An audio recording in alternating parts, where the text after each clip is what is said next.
Ibu dan anak jadi korban penjamretan di Palembang. Korban belum bisa beraktivitas karena luka yang diderita.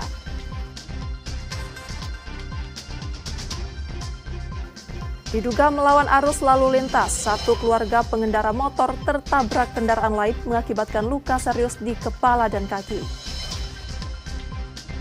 Festival Rentak Batanghari, cara merawat seni tari daerah agar tak padam.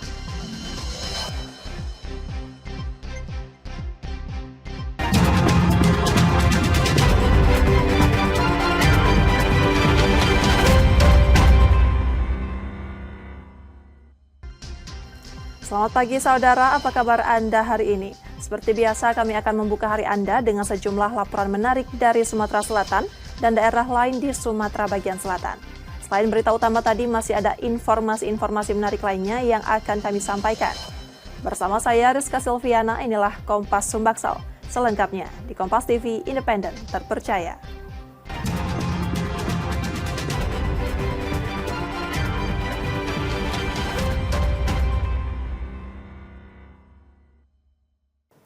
Kita awali informasi pertama, saudara. Seorang ibu dan anak di Palembang, Sumatera Selatan menjadi korban penjamretan saat menumpang ojek online. Keduanya terjatuh ke jalan setelah tas mereka ditarik pelaku hingga mengalami luka serius di wajah dan tubuh. Setelah mendapat perawatan intensif di RSUD Palembang Bari, Juniawati masih terbaring di tempat tidur. Ibu rumah tangga berusia 42 tahun itu belum bisa beraktivitas akibat luka serius yang dideritanya. Ia menjadi korban penjamretan bersama anaknya, Ray Pratama Jaya, saat pulang berbelanja dari sebuah mal. Keduanya tengah menumpang ojek online ketika tiba-tiba dipepet dua pria tak dikenal di Jalan Wali Kota Husni Tamrin, seberang Ulu 1. Pelaku menarik dompet yang dipegang korban hingga membuat mereka terjatuh ke jalan. Setelah membawa kabur dompet berisi uang tunai 5,5 juta rupiah, pelaku melarikan diri. Dompet yang ditarik. Iya, sambil teriak kan. Nah, langsung tarik kuat itu. Apa mungkin terajangnya apa cak mana langsung nyampak gitu. Oh, jatuh jadi. Iya, langsung terobos lari dia. Oh, yang diambil apa? Aduh, duit sekitar 5 juta. Dalam 5 juta 500 dalam dompet. Rencananya korban akan melapor ke polisi. Sebelumnya video korban yang tergeletak setelah dijamret viral di media sosial pada Rabu 18 Juni 2025 malam silam. Warga yang melihat kejadian membawa korban ke rumah sakit. Hingga kini polisi masih menunggu laporan untuk memulai penyelidikan. Yudi Kiswanto, Kompas TV, Palembang, Sumatera Selatan. Diduga melawan arus di tengah padatnya lalu lintas, sebuah sepeda motor yang ditumpangi satu keluarga di Palembang ditabrak pengendara lain.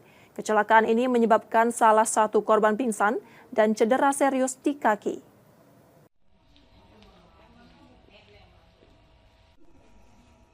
Rustam Effendi, warga Kecamatan Kertapati menjadi salah satu korban kecelakaan lalu lintas yang terjadi di kawasan Jembatan Musi 2 Palembang.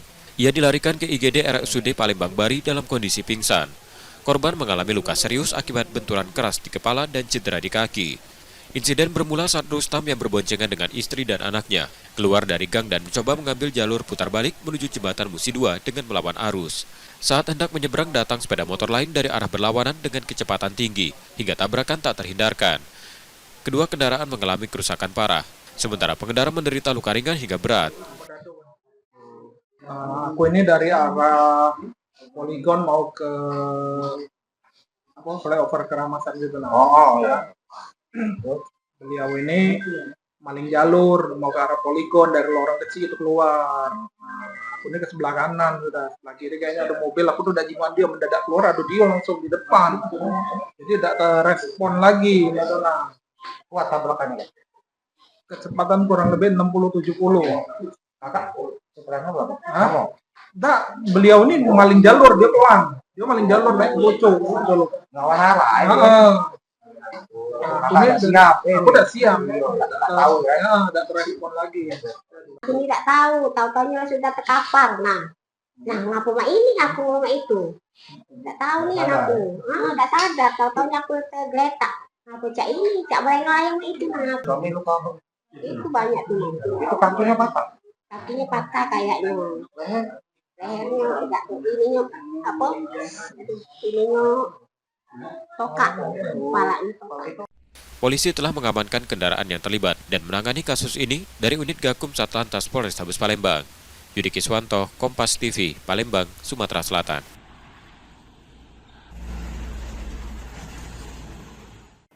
Lebih dari 11 kg sabu dan ribuan butir ekstasi dimusnahkan Polda Sumsel. Narkotika itu merupakan barang bukti hasil pengungkapan kasus yang melibatkan 16 tersangka kurir ditangkap di 5 kabupaten dan kota di provinsi itu. Direktorat Reserse Narkoba Polda Sumsel memusnahkan 11,7 kg sabu dan 1.317 butir pil ekstasi. Barang bukti ini merupakan hasil pengungkapan kasus narkotika selama Mei hingga awal Juni 2025. Pemusnahan dilakukan dengan cara melarutkan sabu ke dalam cairan pembersih lantai dan menghancurkannya menggunakan blender setelah terlebih dahulu diuji kandungan amfetamin di laboratorium forensik. Proses ini disaksikan 16 tersangka yang seluruhnya berperan sebagai kurir. Para tersangka ditangkap di 5 wilayah berbeda di Sumsel, yakni Palembang, Banyuasin, Musi Banyuasin, Prabu Muli, dan Warenim dengan 19 laporan polisi. Mereka diduga masih satu jaringan dengan kasus penyeludupan 2 ton sabu yang diungkap di Kepulauan Riau pada akhir Mei lalu. Salah satu tersangka Antoni ditangkap di kawasan Sukabangun 2 Palembang. Ia kedapatan membawa sabu seberat 11 kg yang disimpan dalam sebuah tas besar. Dengan ancaman hukuman yaitu seumur hidup ataupun hukuman mati. Terus untuk jumlah tersangka ada 16 orang semuanya dan barang bukti sebanyak sebelum disisihkan sebanyak 11.838,64 gram. Saat ini seluruh tersangka ditahan di Polda Sumsel dan terancam hukuman penjara seumur hidup atau pidana mati. Reski Oktora, Muklas Diferensial, Kompas TV, Palembang, Sumatera Selatan. Saat menonton pertandingan sepak bola di televisi, sepeda motor milik seorang ketua RT di Palembang raib dicuri. 2 pelaku memanfaatkan kelengahan korban yang lupa mengunci pagar rumah.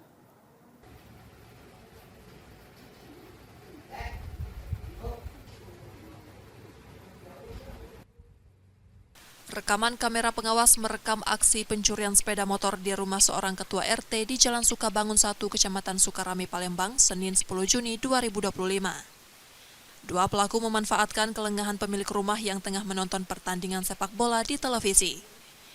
Salah satu pelaku mengenakan jaket ojek online dan berjaga di atas motor, sementara rekannya masuk ke halaman rumah. Tanpa kesulitan, pelaku membuka pagar yang tak digembok dan membawa kabur sepeda motor metik yang terparkir. Aksi tersebut berlangsung cepat. Korban baru menyadari motornya hilang setelah pertandingan usai. Kasus pencurian serupa di kawasan ini telah terjadi beberapa kali dalam 5 bulan terakhir. Gerak-geriknya itu pertama dia dorong pintu, itu sedikit dulu. Habis itu baru lihat-lihat lagi kiri kanan, lihat-lihat lagi, baru dia ini dorong lagi sedikit lagi. Udah itu kembali lagi ke tempat kawannya tadi nunggu di luar di jalan itu. Pas itu baru dia dorong lagi. Agak lama dia tuh lihat kiri kanan dulu, situasi dulu. Udah itu baru pas ini ya tak sampai berapa detik itu langsung tancapnya pakai kunci T itu langsung trak kata langsung ini dia langsung dia bawa motor itu. Ada berapa pelaku itu? Pelakunya 2. Peristiwa ini telah dilaporkan ke Polsek Sukarami, Palembang. Reski Oktora, Muklas Diferensial, Kompas TV, Palembang, Sumatera Selatan. Sementara itu, saudara, seni tari menjadi jembatan indah untuk mengenalkan kekayaan budaya daerah. Lewat sentuhan kreasi pada tarian tradisional, warisan leluhur diharapkan tetap hidup dan menarik minat generasi muda untuk ikut menjaga serta melestarikannya.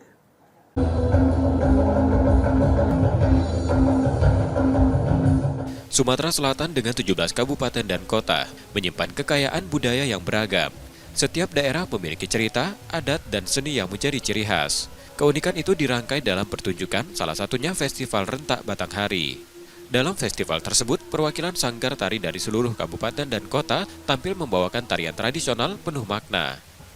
Salah satunya sanggar Pucuk Kembang dari Musirawas yang mempersembahkan tari piring 24 berjudul Bebusik Pinggan. Tarian ini menggambarkan perjuangan masyarakat Dehe dan Bujang Musirawas melawan penjajah. Dengan gerak energik dan suara lantang nyanyian daerah, para penari yang terdiri dari siswa SMP hingga mahasiswa menampilkan semangat tanpa ragu.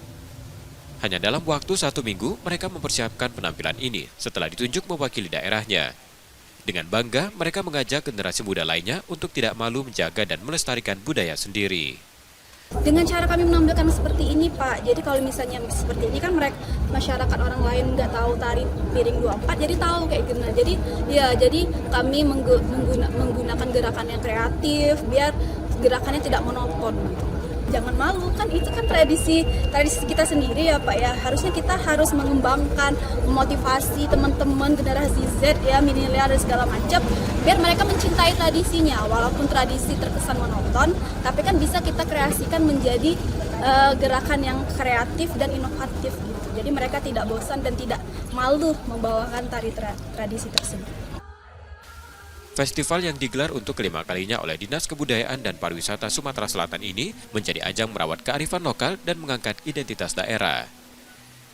3 penampil terbaik akan dipilih juri dari kalangan akademisi, praktisi seni, dan Dewan Kesenian Sumsel. Semua peserta juga mendapat uang pembinaan.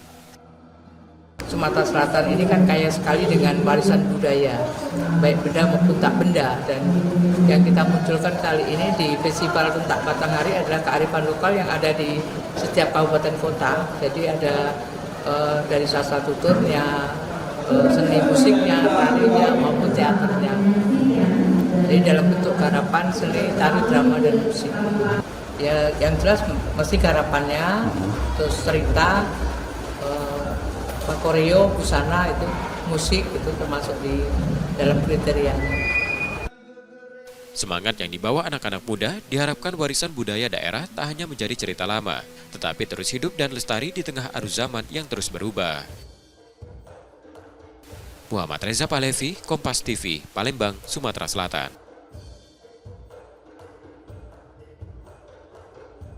Saudara, setelah jeda kami masih akan kembali dengan informasi dan sorotan menarik lainnya. Tetaplah bersama kami di Kompas Sumbaksel.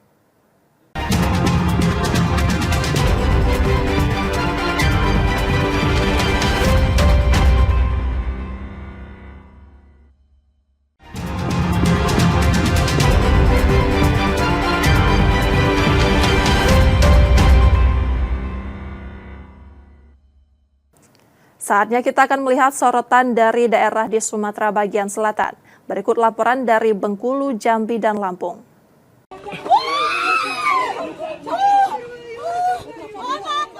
Keluarga langsung histeris dan jatuh pingsan saat mendapati anak mereka yang berusia 23 tahun tewas mengenaskan di dalam rumah dengan kondisi luka di sejumlah bagian tubuh. Korban ialah bernama Resmareta, mahasiswi perguruan tinggi negeri di Bengkulu. Sebelum kejadian, Resmareta diketahui sedang berkomunikasi secara daring bersama teman-temannya. Namun saat itu teman korban mendengar teriakan permintaan tolong. Salah satu teman langsung mendatangi rumah korban dan mendapati pintu dalam kondisi tertutup. Saat berhasil masuk, korban terlihat sudah tak bernyawa dengan kondisi yang mengenaskan. Polisi yang melakukan olah tempat kejadian perkara dan memeriksa sejumlah saksi menduga mahasiswi telah jadi korban pembunuhan. Ya, adanya penemuan seorang perempuan meninggal dunia di salah satu rumah di Kelurahan Tunggal. Untuk saat ini korban mengalami luka di bagian leher dan perut bagian depan sebelah kanan. Untuk saat ini tim reskrim masih melakukan penyidikan terhadap pelaku, dan untuk barang-barang yang hilang masih kita dalamin. Untuk keterangan lebih lanjut nanti akan kita sampaikan. Dugaan pembunuhan itu sementara sudah jelas bukan pembunuhan karena mengalami luka. Jenazah korban telah dibawa ke rumah sakit untuk dilakukan visum. Sementara itu polisi terus mendalami kasus ini. Bayazir Al-Raihan, Kompas TV Bengkulu. Polisi menyisiri perkebunan dan kawasan hutan untuk menangkap HR, pria yang tega menusuk istri dan ayah kandungnya menggunakan tombak di Kecamatan Hulu Palik, Kabupaten Bengkulu Utara. Setelah ditangkap, pelaku langsung dibawa ke Mapolres Bengkulu Utara untuk pemeriksaan lanjutan. Peristiwa tragis tersebut terjadi pada Senin dini hari, saat pelaku dan istrinya terlibat cekcok karena permasalahan uang penjualan sapi yang belum diambil korban kepada pembeli.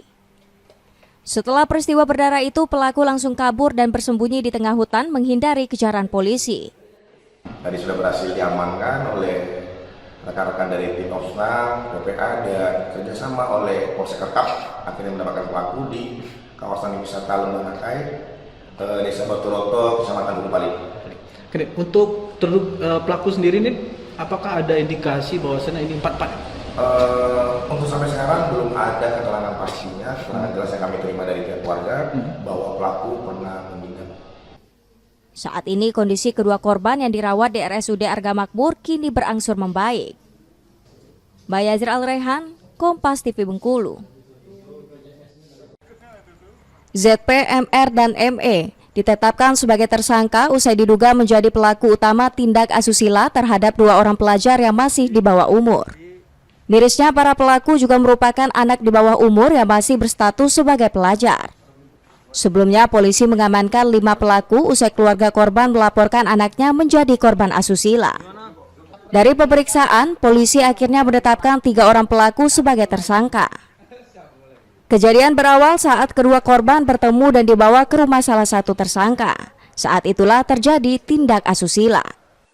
Untuk kronologinya itu subuh mereka si korban dan pelaku bertemu di daerah bandara, kemudian pelaku mengajak korban ke rumah salah satu pelaku dan disitulah terjadi tindak pidana persetubuhan tersebut. Korbannya berapa orang? Kalau korban 2, pelaku 3. Atas perbuatannya, para pelaku yang masih berusia belasan terancam pidana hingga 10 tahun penjara. Bayazir Al-Rehan, Kompas TV Bengkulu.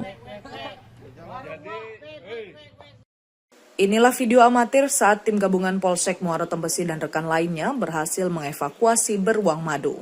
Seekor beruang madu tersebut ditemukan di Dusun Bukit Paku, Desa Pelayangan, Kecamatan Muara Tembesi. Di lokasi petugas melakukan tembakan bius agar beruang tidak mengejar, lantaran kondisi beruang masih liar dan agresif. Beruang madu tersebut sebelumnya terlilit jeratan babi hutan. Beruang madu yang terlilit jerat babi dengan jenis kelamin betina diperkirakan berbobot tubuh sekitar 60 hingga 70 kg. Tim Liputan Kompas TV Jambi. Akibat kecanduan judi online, seorang anak di Desa Terusan, Kecamatan Marosebo, Kabupaten Batanghari, tega menganiaya ibu kandungnya lantaran tidak diberi uang untuk bermain judi online.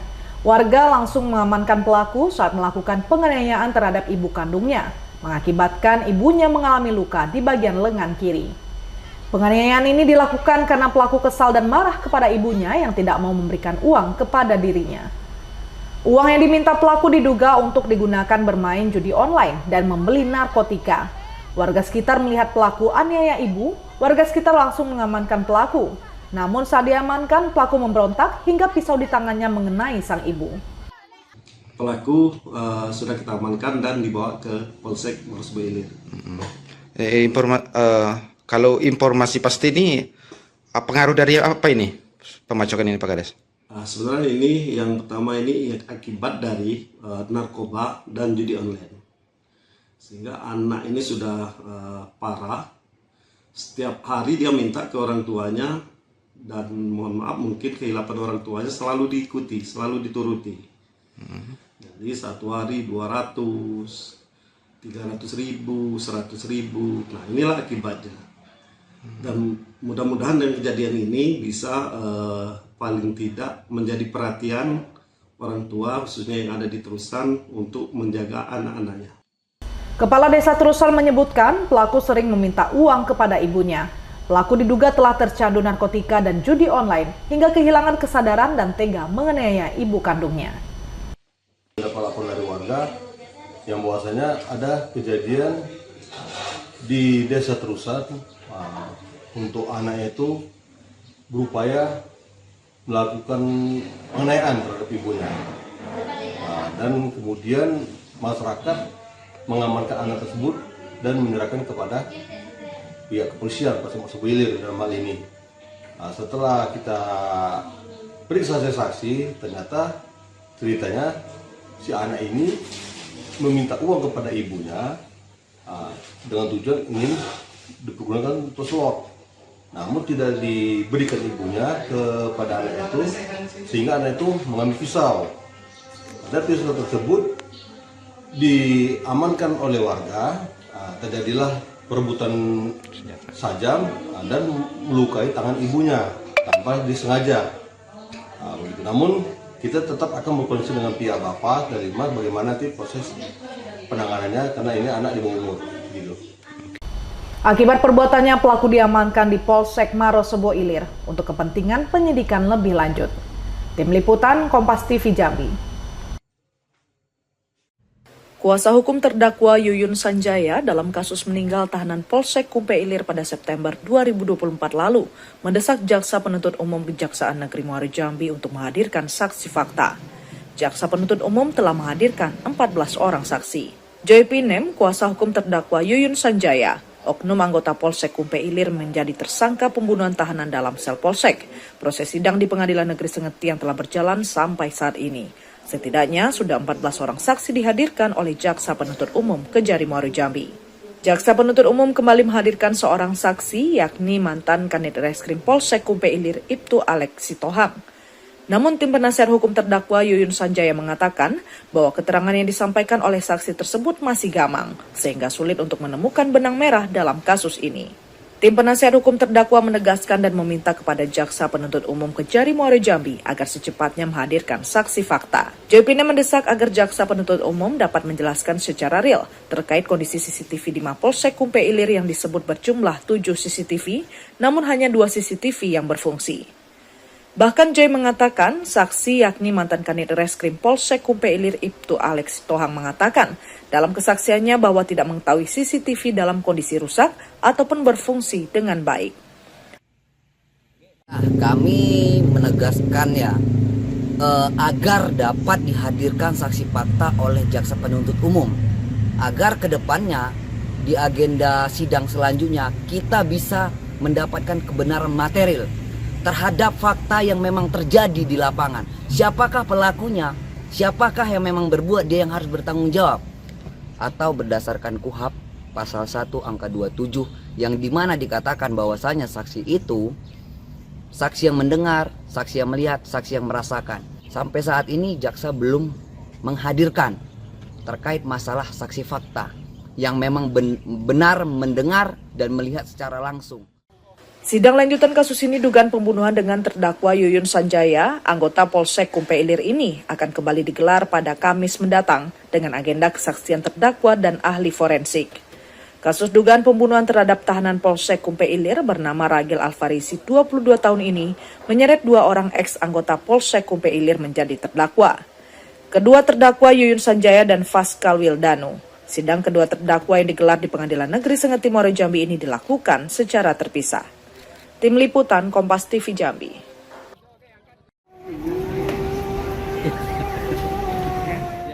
...393 jemaah haji kloter pertama tiba di Asrama Haji Raja Basa, Bandar Lampung pada Jumat pagi.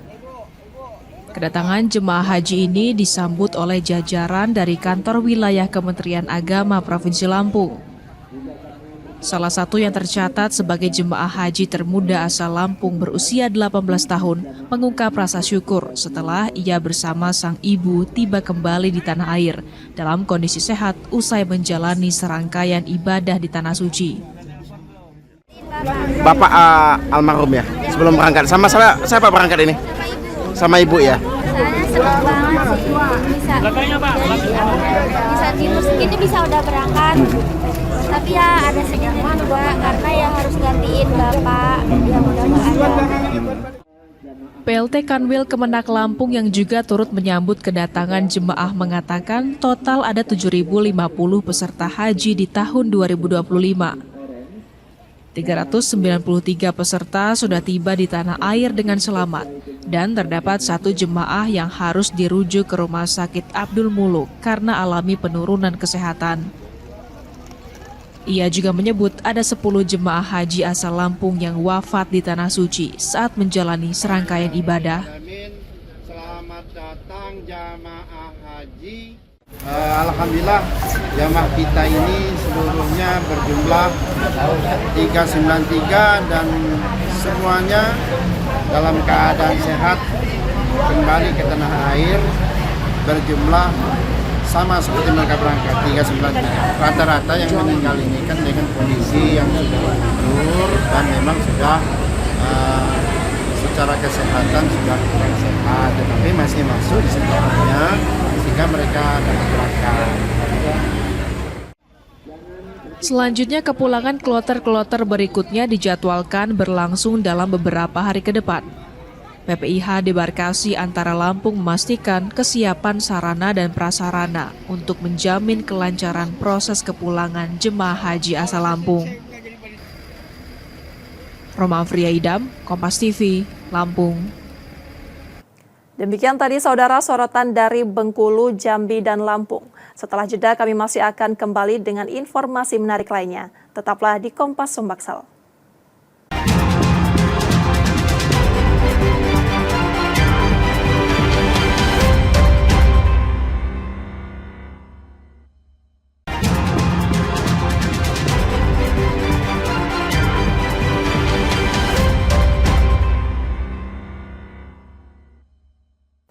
Rizka Silviana masih menemani Anda, saudara. Kebijakan pemerintah menghapus kuota impor sapi hidup disambut positif pemerintah Provinsi Sumatera Selatan. Langkah ini dinilai membuka peluang untuk mencukupi kebutuhan daging sapi di wilayah tersebut yang selama ini masih mengalami kekurangan pasokan sapi potong.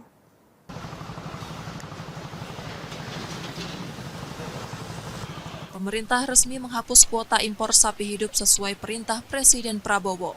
Kebijakan ini memberi ruang bagi investor untuk mengimpor sapi sesuai kebutuhan, baik penggemukan, pemotongan, maupun produksi susu. Langkah tersebut disambut positif pemerintah Provinsi Sumatera Selatan. Dengan dihilangkannya pembatasan impor, ketersediaan daging sapi di masa mendatang dinilai lebih terjamin. Saat ini populasi sapi di Sumsel baru mencapai sekitar 300 ekor. Jumlah itu masih belum mencukupi kebutuhan mengingat hanya sekitar 77.000 ekor yang dapat dipotong setiap tahunnya. Ini mungkin cukup bagus kalau kita bisa lihat dari apa yang menjadi kebijakan dari pemerintah pusat.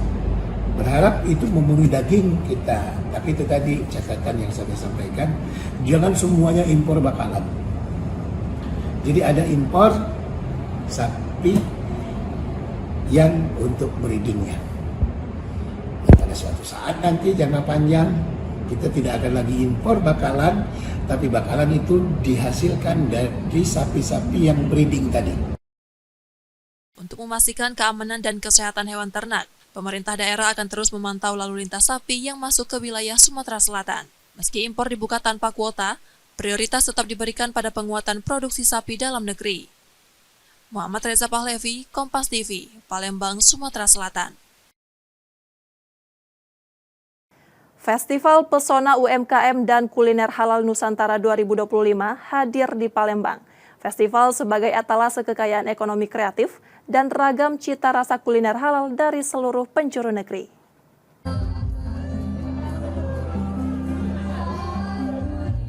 Pemerintah Kota Palembang terus membuka ruang pelaku usaha lokal untuk tumbuh dan berkembang. Melalui Festival Pesona UMKM dan Kuliner Halal Nusantara 2025, geliat ekonomi kreatif ditampilkan dalam ragam cita rasa dan inovasi produk halal dari berbagai wilayah. Festival ini menjadi wadah promosi sekaligus edukasi yang tak hanya menampilkan 93 stand UMKM dari berbagai sektor, tetapi juga menghadirkan layanan sertifikasi halal bagi pelaku usaha. Harapan saya UMKM kita 93.147, apalagi tadi diikuti oleh UMKM di luar kota Palembang, paling tidak bisa lebih diberdayakan lagi, dan ini akan menggiatkan perekonomian Palembang. Apalagi sekarang perekonomian Palembang selagi meningkat dari 5,11% ke 5,13%. Saya yakin dan percaya dengan aktivitas dan program kegiatan sejenis ini akan terus membangkitkan perekonomian kota Palembang. Saya kira itu ya. Kontribusi UMKM terhadap pertumbuhan ekonomi kota pun kian terasa. Ekonomi Palembang menunjukkan tren positif naik dari 5,12% menjadi 5,13%. Jadi kita bertujuan untuk memasarkan, mengenalkan produk UMKM yang ada di Kota Palembang yang selama ini kadang-kadang tidak, terutama diwakilkan oleh kecamatan-kecamatan. Itu di kecamatan itu mempromosikan UMKM yang ada di kelurahan. Kedepan, Pemkot mendorong kolaborasi lintas sektor agar pembinaan pada UMKM lokal semakin terarah dan berkelanjutan. Nur Muhammad, Kompas TV, Palembang, Sumatera Selatan. Saudara, seorang sarjana teknik sipil di Palembang memilih berhenti bekerja pada 2010. Ia kemudian membudidayakan jamur tiram di rumahnya, sebuah keputusan sederhana yang perlahan tumbuh menjadi jalan hidup. John Harry, sarjana teknik sipil ini memilih berhenti bekerja pada 2010 demi merawat ibunya yang sakit. Dari rumahnya di Kampung Santosa, Sukoda di Palembang, ia mulai membudidayakan jamur tiram, sebuah keputusan sederhana yang tumbuh menjadi jalan hidup. Usahanya sempat terhenti, lalu kembali bergeliat pada 2016 saat John melihat peluang kebutuhan jamur tiram di Palembang mencapai 750-800 kg per hari.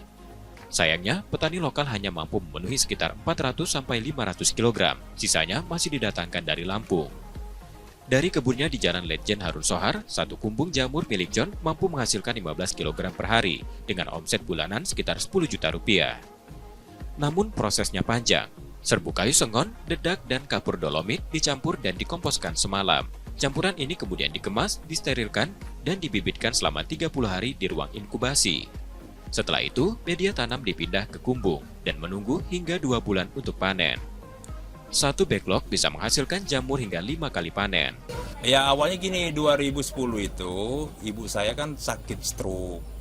Ibu saya itu butuh perawatan, nggak bisa ditinggal. Saya dulu kerja emang, tapi pilihan ketika ibu kita stroke, ya kita harus kerja atau nemenin gitu. Ya akhirnya saya putuskan buat menemenin ibu saya yang stroke, ya. Caranya gimana supaya nggak keluar dari rumah? Ya makanya saya usaha budidaya jamur tiram.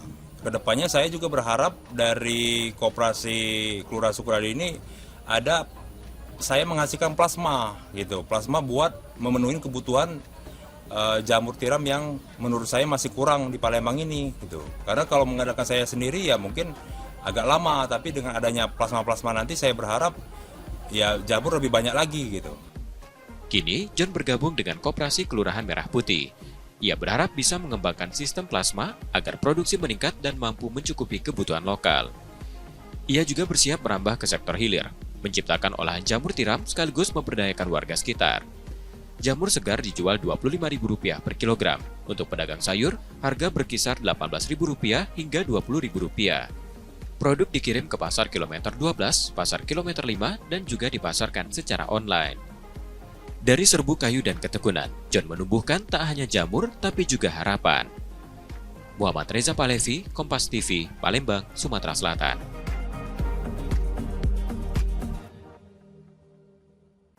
Kita beralih ke informasi seputar olahraga, saudara. Ratusan pesepak bola muda di Palembang mendapat pengalaman berharga lewat pelatihan langsung bersama pelatih Timnas U17 Indonesia Nova Arianto. Melalui coaching klinik ini, kemampuan teknis dan mental pemain muda diharapkan dapat meningkat.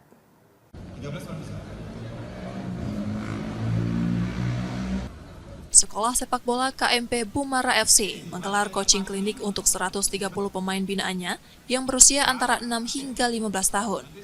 Kegiatan ini menghadirkan pelatih Timnas Indonesia U17 Nova Arianto sebagai mentor utama. Pemilihan Nova sebagai pembina bukan tanpa alasan. Sosok berpengalaman ini sukses membawa Timnas U17 tampil di Piala Dunia 2025 dan kini diharapkan dapat menularkan ilmunya ke talenta muda di Palembang. Jadi Timnas U17 berhasil masuk Piala Dunia Qatar dengan arahan Coach Nova. Jadi kalau saya lihat concernnya sama dengan concern Bumara tentang pembinaan usia muda. Jadi karena concernnya sama dengan kita, ya menurut saya saat ini Coach Nova salah satu pelatih yang concern ke pembinaan usia muda, terutama di kelompok umur U17. Senang nggak dilatih sama Coach Nova tadi? Kenapa senang? Karena mantan pemain timnas. Tadi banyak nggak dapat ilmu dari Coach Nova?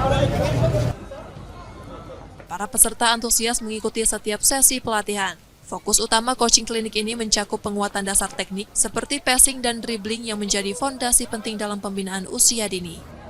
Yang pasti dengan satu hari pasti tidak akan maksimal ya, karena waktunya kita tidak cukup, karena saya hanya punya waktu sekitar 1 jam, tapi saya tekankan kepada mereka ya masalah skill individu ya, dan fokusnya saya hanya fokus di passing dan dribbling karena itu menjadi poin utama kunci kita sama ini yang masih kurang ya. Saya lihat di timnas juga sama masalah passing, dan saya coba berikan mereka dan semoga mereka bisa. Tak hanya itu, pengembangan sepak bola akar rumput juga menjadi perhatian. Ketersediaan kompetisi usia muda dinilai krusial untuk mendukung pembinaan berkelanjutan di tanah air. Nur Muhammad, Kompas TV, Palembang, Sumatera Selatan. Saudara, kami jeda sejenak, setelah itu kami masih akan kembali. Tetaplah bersama kami di Kompas Sumbaksel.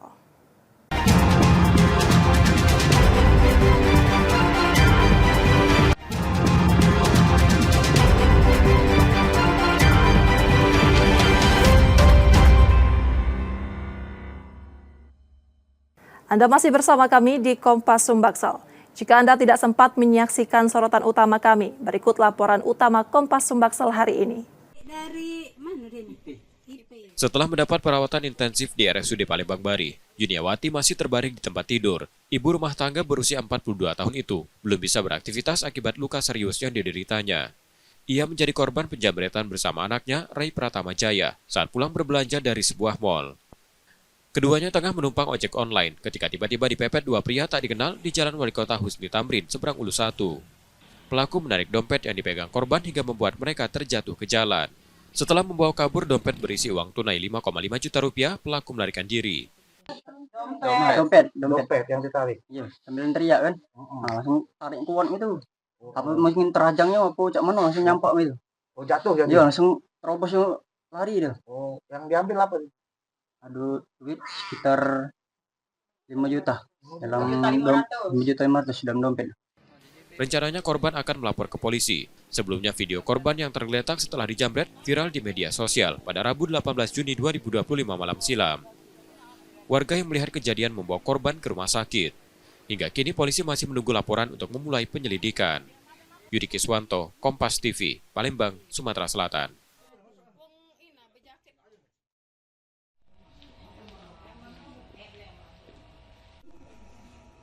Rustam Effendi, warga Kecamatan Kertapati menjadi salah satu korban kecelakaan lalu lintas yang terjadi di kawasan Jembatan Musi 2, Palembang. Ia dilarikan ke IGD RSUD Palembang Bari dalam kondisi pingsan. Korban mengalami luka serius akibat benturan keras di kepala dan cedera di kaki. Insiden bermula saat Rustam yang berboncengan dengan istri dan anaknya keluar dari gang dan mencoba mengambil jalur putar balik menuju Jembatan Musi 2 dengan melawan arus. Saat hendak menyeberang, datang sepeda motor lain dari arah berlawanan dengan kecepatan tinggi hingga tabrakan tak terhindarkan. Kedua kendaraan mengalami kerusakan parah, sementara pengendara menderita luka ringan hingga berat. Aku ini dari arah Poligon mau ke flyover Keramasan gitu lah. Oh ya.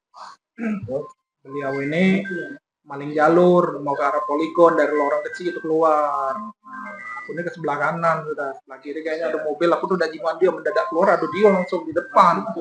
Jadi tidak terrespon lagi. Kuat tabrakannya. Kecepatan kurang lebih 60-70. Kakak, sebenarnya berapa? Hah? Enggak, beliau ini maling jalur, dia pelan. Dia maling jalur naik bocor dulu. Lawan arah. Aku udah siap. Tahu ya, enggak terrespon lagi. Aku tidak tahu-taunya sudah terkapar. Nah, ngapa mak ini, aku mak itu. Enggak tahu nih anakku. Enggak sadar, tahu-taunya aku tergeletak. Aku cak ini, cak melayang itu nah. Suami luka apa? Itu banyak tuh. Itu kakinya patah? Kakinya patah kayaknya. Lehernya enggak, ininya apa? Ininya tokak, kepalanya tokak.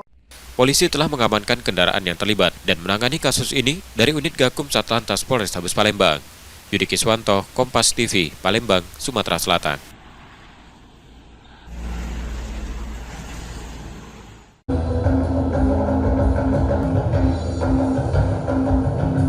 Sumatera Selatan dengan 17 kabupaten dan kota menyimpan kekayaan budaya yang beragam. Setiap daerah memiliki cerita, adat, dan seni yang menjadi ciri khas. Keunikan itu dirangkai dalam pertunjukan, salah satunya Festival Rentak Batanghari. Dalam festival tersebut, perwakilan sanggar tari dari seluruh kabupaten dan kota tampil membawakan tarian tradisional penuh makna. Salah satunya sanggar Pucuk Kembang dari Musirawas yang mempersembahkan tari piring 24 berjudul Bebusik Pinggan. Tarian ini menggambarkan perjuangan masyarakat Dehe dan Bujang Musirawas melawan penjajah. Dengan gerak energik dan suara lantang nyanyian daerah, para penari yang terdiri dari siswa SMP hingga mahasiswa menampilkan semangat tanpa ragu. Hanya dalam waktu 1 minggu, mereka mempersiapkan penampilan ini setelah ditunjuk mewakili daerahnya. Dengan bangga, mereka mengajak generasi muda lainnya untuk tidak malu menjaga dan melestarikan budaya sendiri.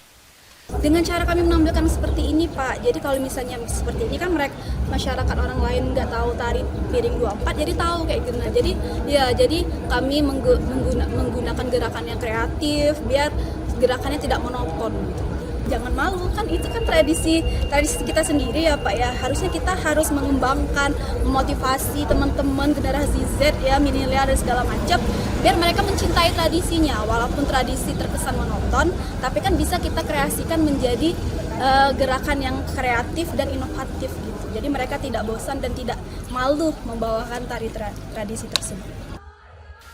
Festival yang digelar untuk kelima kalinya oleh Dinas Kebudayaan dan Pariwisata Sumatera Selatan ini menjadi ajang merawat kearifan lokal dan mengangkat identitas daerah. 3 penampil terbaik akan dipilih juri dari kalangan akademisi, praktisi seni, dan Dewan Kesenian Sumsel. Semua peserta juga mendapat uang pembinaan.